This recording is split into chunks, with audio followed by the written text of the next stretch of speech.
Olá pessoal, estamos de volta com mais um bloco de questões e a gente já vai direto para a questão de número 34, ok? Vem para a tela comigo aí. A questão de número 34 é uma prova de 2014 e aconteceu aí no 14º exame da ordem. Vamos lá. Determinada audiência designada para as 10 horas só teve início às 12, ocasião em que o preposto e o advogado da empresa já tinham se ausentado, 2 horas de atraso. A pauta de audiências fora pontualmente iniciada pelo juiz. Se ela fora pontualmente iniciada pelo juiz, não tem aquela possibilidade de se ausentar se o juiz atrasou 15 minutos. Porém, a complexidade de processos e depoimentos gerou atrasos substanciais. Acontece? Acontece demais. A partir da situação sugerida, assinale a opção correta. Letra A, tá? Pessoal, então aqui só para mostrar para vocês, é uma situação em que o juiz chegou pontualmente, não houve aquele atraso que vai justificar aquele registro e a ausência das partes. Letra A, não haverá revelia, pois o atraso do juiz está limitado a 15 minutos, podendo a parte se retirar? Errado. Esse atraso é só se for a primeira audiência da pauta. B. Diante do atraso, o juiz deverá adiar a audiência, já que a parte ré está ausente, mas se fez presente no horário inicial, jamais tem que esperar até o horário da audiência. C. O juiz deverá aguardar a parte ausente por 15 minutos pelo princípio da reciprocidade, jamais, não tem tolerância para audiência, para trazer audiência. Atrasou 1 minuto, o juiz pode encerrar a audiência. D. A audiência deverá ser realizada normalmente, cabendo a aplicação da revelia e confissão ficta à parte ré? Perfeito, tá? Porque aqui não foi um atraso na primeira audiência, foi um atraso na pauta, e aí não tem o que fazer, você tem que esperar a audiência, o pregão, e tem que comparecer à audiência. Não interessa que você chegou lá e ficou esperando. Tem audiência que atrasa 2, 3, 4 horas, acontece, beleza? Vamos aí para a próxima questão. Agora a gente começa a falar do sistema recursal trabalhista. Olha o que diz aí a questão 35. Vamos lá. Uma prova de 2019, 28º exame. Vamos lá. Francisco trabalhou em favor de uma empresa em Goiânia. Então, ele trabalhou aqui em Goiânia em favor de determinada empresa. Após ser dispensado, mudou-se para São Paulo. Então, ele foi dispensado e mudou-se para São Paulo. E nesse estado, então, ele ajuizou uma reclamação em São Paulo. Então, ele trabalhou em Goiânia, que seria o local da prestação de serviços, mas ele propôs a ação na vara de São Paulo. Este, após ser citado, o ex-empregador, citado em Goiânia, apresentou petição de exceção de incompetência territorial, que está lá no artigo 800 da CLT, tema que eu chamo sua atenção, logo no segundo dia. Então, qual é o prazo aqui, né? Vai lá no artigo 800, ele tem um prazo definido de 5 dias a partir do recebimento da notificação. Tem esse prazo previsto. Aqui, na exceção de incompetência, a gente não aplica a regra do CPC, tá? O CPC praticamente acabou com a exceção de competência territorial. Hoje você aduz essa questão na contestação. A gente tem peça própria. Lembra que o prazo aqui, ó, é de 5 dias a contar da notificação.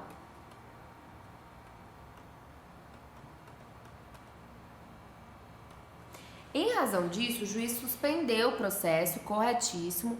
A exceção de competência de fato suspende o processo e conferiu vista ao excepto, que é o reclamante, ok? Porque se quem propõe é a reclamada, quem propôs essa exceção de competência foi a excipiente, que é a reclamada, contra o reclamante, que é o excepto. Em seguida, proferiu decisão acolhendo a exceção e determinando a remessa dos autos ao juízo distribuidor de Goiânia. Olha só, Goiânia está no TRT da 18ª, São Paulo está no TRT da 2ª. Aqui foi onde eu tive a prestação de serviços, beleza? Aí o juiz me dá uma decisão aqui e tira o processo de São Paulo e manda para Goiânia. Lembra? Quando o juiz, julgando essa exceção de incompetência territorial, remete os autos para TRT diverso, eu tenho a possibilidade de interposição recursal. Olha lá a súmula 214 do TST. Súmula interessantíssima e importantíssima para sua prova, tá? Então, o juiz remeteu o processo lá para Goiânia, local onde os serviços de Francisco foram prestados e que, no entendimento do magistrado, seria o juízo competente para julgar a reclamação trabalhista. Diante da situação retratada e do entendimento consolidado do TST, assinale a alternativa correta. Pense vocês aqui, ó, que esse entendimento consolidado que ele está falando é a súmula 214 do TST. O reclamante poderá fazer por se tratar de decisão interlocutória. O reclamante nada poderá fazer? Não, ele poderá fazer porque aqui é uma das exceções de recorribilidade imediata das decisões interlocutórias. B. Francisco poderá interpor de imediato RO no prazo de 8 dias? Perfeito, é exatamente a previsão da súmula 214 do TST. C, se você está com dúvida, volta lá nas nossas primeiras aulas de recurso, tá? Que eu falo desse princípio da irrecorribilidade imediata das decisões interlocutórias no processo do trabalho. C, sendo as decisões interlocutórias irrecorríveis, Pedro deverá impetrar mandado de segurança? Não, porque isso aqui está dentro da exceção da súmula 214 do TST. D, o recurso cabível para tentar reverter a decisão é o agravo de petição?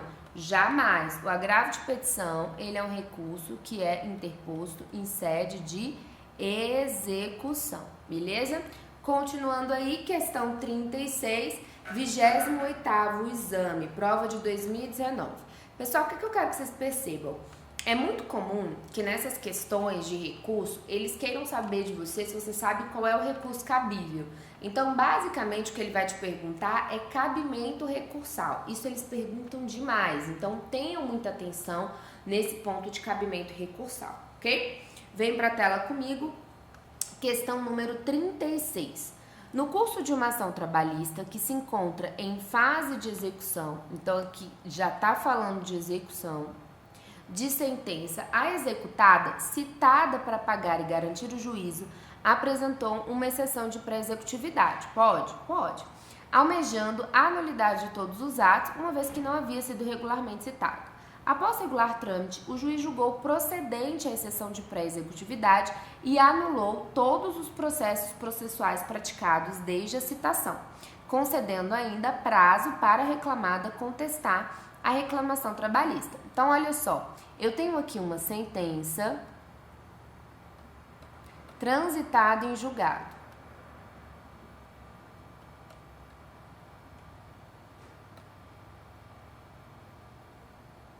Tem uma sentença que foi transitada em julgado. Começou a execução. Começa a execução, já foi liquidada, tá? Você tem que liquidar. Tem a citação para executada pagar em 48 horas. Aí ela me opõe uma exceção de pré-executividade, porque é ordem pública, ela não quer garantir juízo, então ela apresenta aqui uma exceção de pré-executividade. Podia ter alegado isso em embargos também, mas ela quer garantir que não vai precisar garantir o juízo. Apresenta essa exceção de pré-executividade. O juiz, aqui você tem impugnação, a exceção, tem manifestação. O juiz dá uma sentença na execução, decidindo anular tudo, porque entende anular tudo que aconteceu antes da sentença, porque ele entende que houve de fato uma ausência de citação. Nesse caso dessa sentença, o que o exequente pode interpor? Agravo de petição, porque a gente está dentro da execução. Dentro da execução, eu só posso ter agravo de petição. Então, olha só, sobre a hipótese, assinale a opção que indica o recurso cabível a ser manejado pelo exequente contra a decisão da exceção de pré-executividade. A apelação? Jamais. A apelação nunca cabe no processo do trabalho. A apelação é recurso da área civil, processual civil. Recurso ordinário? Também não. Recurso ordinário é só para a fase de conhecimento. Agravo de instrumento? Não. Agravo de instrumento só serve para destrancar recurso. Agravo de petição? Perfeito. É exatamente a letra D, porque é um agravo de petição. A gente está aqui em sede de execução. Beleza? Vamos para a questão de número 37. Prova de 2019 também, 28º exame. Prolatada a sentença em uma reclamação trabalhista, o autor opõe embargos de declaração. Pode opor embargos de declaração? Pode, sem problema nenhum. Os embargos de declaração estão lá no 897A da CLT. No terceiro dia, contado da publicação, e afirma que existe erro material no julgado, pois o número do processo encontra-se equivocado, assim como o nome das partes. O que você precisa lembrar? Embargos de declaração interrompe o prazo recursal para os outros recursos, tá? O prazo recursal para os demais recursos. Diante da situação retratada e dos termos da CLT, assinale a afirmativa correta. Vamos lá. Letra A. O juiz não precisará dar vista dos embargos à parte contrária diante da natureza do erro. Sabe por que não, pessoal? Porque o que ele está alegando aqui é só um erro material. Se a alegação é erro material, eu não preciso dar vista à outra parte. A outra parte não precisa contrarrazoar. Só precisará dar vista à outra parte para contrarrazoar se os ED, os embargos de declaração, tiverem efeitos modificativos. Aí eu preciso, de fato, intimar a outra parte, tá? Mas aí, se é só um erro meramente material, o juiz vai corrigir e tá tudo certo. Então, de fato, aqui é letra A. Vamos ver o que tá errado nos outros aí. Letra B. A lei é omissa a respeito, daí porque o juiz usará a equidade para ver se é caso de conferir vista à parte diversa. Errado. Você só precisa obrigatoriamente conferir vista se houver efeito modificativo. Letra C.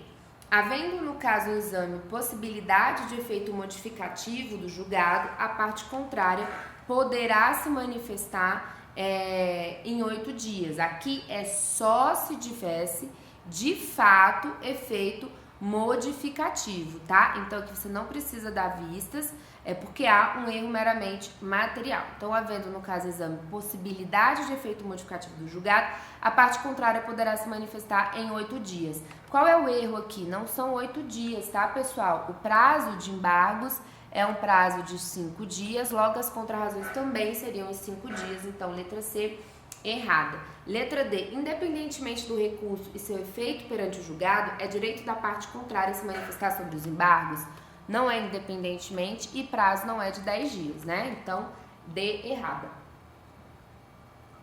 Vamos aí para mais uma questão, questão 38, uma questão de 2018 do 27º exame. Em uma reclamação trabalhista, o autor afirmou ter sido vítima de discriminação estética, pois fora dispensado pelo ex-empregador por não ter querido raspar o próprio bigode. Requereu na petição inicial tutela de urgência para ser imediatamente reintegrado em razão de prática discriminatória.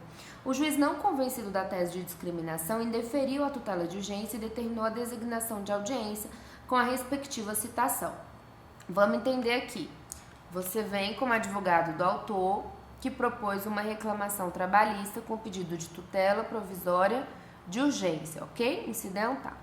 Aí ele pede essa tutela provisória de reintegração. O juiz vem e dá uma decisão interlocutória dizendo: não reintegro, não estou convencido. Dessa decisão cabe mandado de segurança. Isso é exatamente o que está lá na súmula 414 do TST. O que você precisa lembrar? A súmula 414 do TST é uma súmula que é muito cobrada, tá? Uma súmula que volta e meia, ela aparece em prova. E o que diz a súmula 414? Ela diz o seguinte: olha, se o juiz deferir ou indeferir da decisão interlocutória que analisa a tutela provisória de urgência, caberá mandado de segurança, caberá impetração de mandado de segurança se essa decisão for dada antes da sentença. Se a decisão de tutela provisória de urgência for conferida na sentença, aí cabe RO. Mas se a decisão de tutela provisória de urgência for acontecer ali antes da sentença, cabe mandado de segurança. Súmula 414 do TST. Nas primeiras aulas de recurso, a gente trabalhou bem essa súmula 414. Volta lá nas primeiras aulas e qualquer dúvida manda pra gente, porque a súmula 414 é muito importante, tá? Volta comigo pra tela, vamos continuar aqui a leitura. Como advogado do autor, assinale a opção que contém, de acordo com a lei e o entendimento consolidado do TST, a medida judicial a ser manejada para reverter a situação e conseguir a tutela de urgência desejada. A. Interpor RO seguido de medida cautelar? Não. Só se essa decisão fosse na sentença, aí caberia RO. B. Nada poderá ser feito por tratar de decisão interlocutória que é irrecorrível no seu trabalho? Errado, porque a gente tem uma previsão específica. B. C. Impetrar mandado de segurança? Perfeito, é letra C. D. Interpor agravo de instrumento? Não. Agravo de instrumento, pessoal, só serve para destrancar recurso. Essa é a regra no processo de trabalho, tá? A regra é que ele só serve para destrancar recurso, então ele não seria cabível aí também. Próxima questão, vamos para a questão de número 39. Uma prova de 2018, esse aí é o 25º exame da ordem. Em determinada vara do trabalho, foi prolatada uma sentença que, após publicada, não foi objeto de recurso por nenhum dos litigantes. Então, eu tenho uma sentença da qual não foi interposto nenhum recurso. 15 meses depois, uma das partes ajuizou uma ação rescisória perante o Tribunal Regional do Trabalho local, tendo o acórdão julgado improcedente o pedido da rescisória. Então, vamos ver aqui. Eu tenho uma sentença transitada em julgado.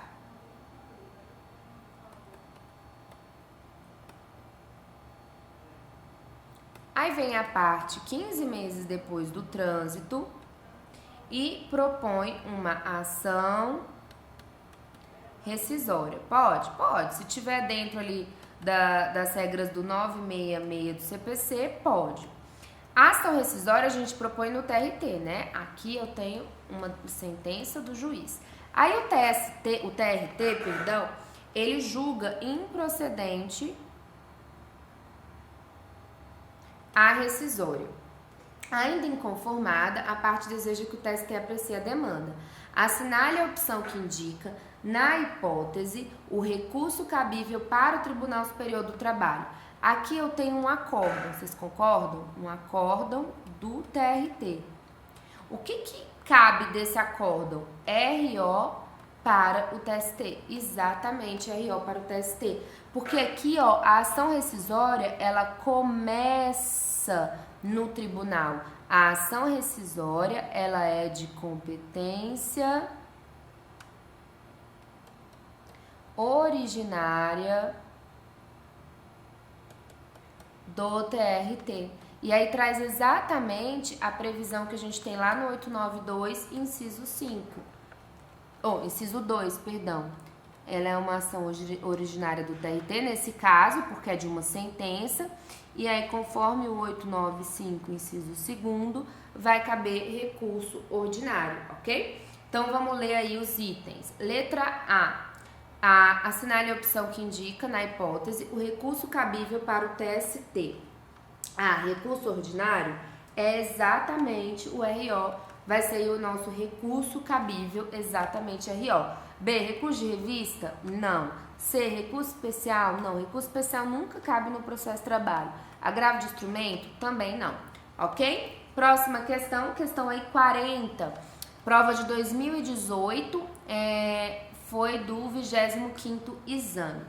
Em sede de reclamações trabalhistas, 2 sociedades empresárias foram condenadas em primeira instância a Massa Falida, da Calçados Sola Dura Limitada, e a Institutos de Seguros Privados do Brasil, sociedade empresária em liquidação extrajudicial. Então, eu tenho uma massa falida e uma liquidação extrajudicial. Não é liquidação judicial, não é recuperação judicial, é recuperação extrajudicial. As duas estão condenadas em primeira instância. As duas querem recorrer. Vamos lá. Acerca do depósito recursal, na qualidade de advogado das empresas, você deverá A. Deixar de recolher o depósito recursal e custas nos dois casos? Jamais. Já que se trata de massa falida, empresa em liquidação extrajudicial? Errado. Você tem que recolher para liquidação extrajudicial, sim. B. Deixar de recolher o depósito recursal e as custas no caso de massa falida? Ok. Dá uma olhada lá no 899 da CLT.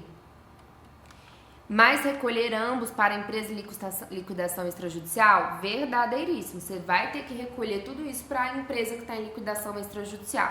C. Recolher nos dois casos o depósito recursal e as custas sobre pena de deserção? Não precisa recolher nos dois casos. D. Deixar de recolher o depósito recursal no caso da massa falida, mas recolher ambos para a empresa em liquidação extrajudicial? Não, é o contrário, né? E as custas para massa falida? Também não. Então, aqui, letra D também está totalmente errado. Pessoal, a gente para por aqui esse bloco de questões de processo de trabalho e voltamos já com mais blocos aí de questões para vocês. Até já!